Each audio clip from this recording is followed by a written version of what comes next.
ราะฮักคำเดียวที่เจ้าเคยบอกจึงยอมให้เจ้าหลอกเจ็บซ้ำๆอยู่เรื่อยมาเพราะรู้ตัวดีว่าเจ้ามีคนใหม่แต่บอกกล้าที่จะเอ่ยไป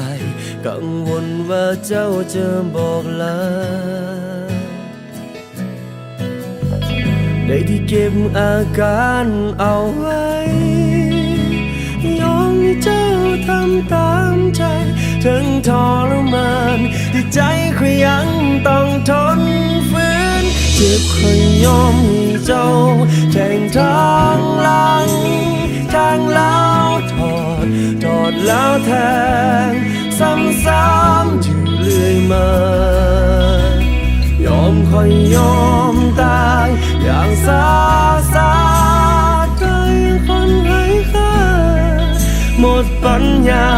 ที่จะหนีคำว่ารักของเจ้าไป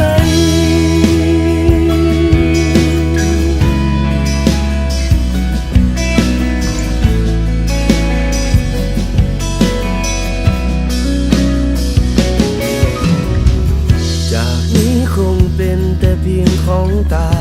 ยไม่มีความหมายใดๆอยู่แบบคนใบ้บ่กล้าที่จะเว้าสิ่งใดได้ที่เก็บอาการเอาไว้ปล่อยเจ้าทำตามใจถึงทรมานที่ใจก็ยังต้องทนฝืนเจ็บคนยอมให้เจ้าแทนทางหลังทางแล้วถอดแล้วแทงซ้ำๆอยู่เรื่อยมายอมค่อยยอมตายอย่างซาได้คนให้ค่าหมดปัญญาที่จะหนีคำว่ารักของเจ้าไป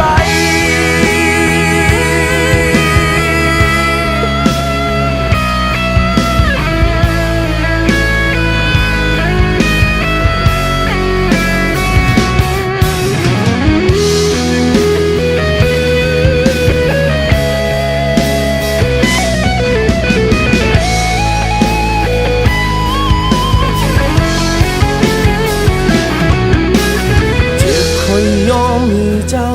แทงทางหลังแทงแล้วถ